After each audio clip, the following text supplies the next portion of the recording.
نشرت الممثلة السورية ديما بياعة مقطع فيديو مؤثر جداً أجهشت خلاله بالبكاء وعبرت عن مشاعرها.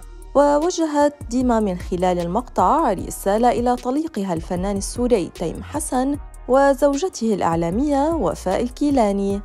وفي التفاصيل نشرت ديما عبر حسابها على موقع إنستغرام مقطع فيديو قصير أجابت خلاله على سؤال جاء فيه: شو علمتك الحياة؟ وقالت ديما وهي تبكي: علمتني أشياء كثيرة. الحياة علمتني أن أكون صادقة في مشاعري.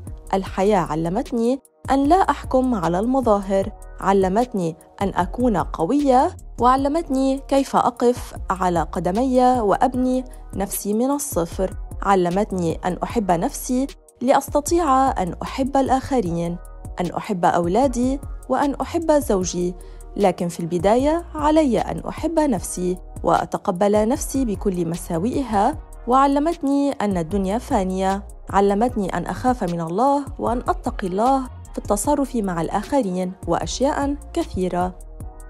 شو علمتني الحياة؟ علمتني كتير شغلات. الحياة علمتني أن أكون صادقة.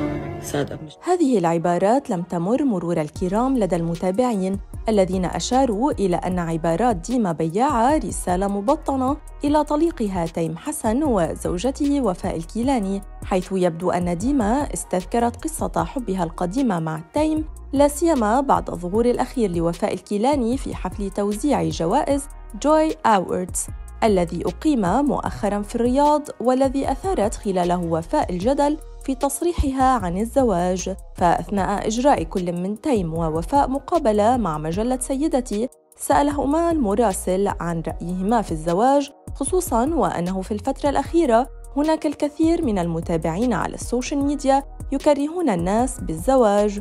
وكانت المفاجأة برد وفاء سريعاً قائلة: بقول لهم اسمعوا الكلام واوعوا تتجوزوا. وقد بدا الإحراج على تيم حسن الذي بادر بالضحك ليسأله المراسل عن رأيه فيرد: الله يديم الوفاء. من جهة أخرى لاحظ المتابعون التغير الكبير بشكل وفاء منذ زواجها من تيم حسن حتى اليوم، وأشار البعض إلى أن ذلك دليل واضح على عدم سعادتها في زواجها، حيث تقوم بإجراء عمليات التجميل إثر تحطم ثقتها بنفسها جراء الزواج الفاشل.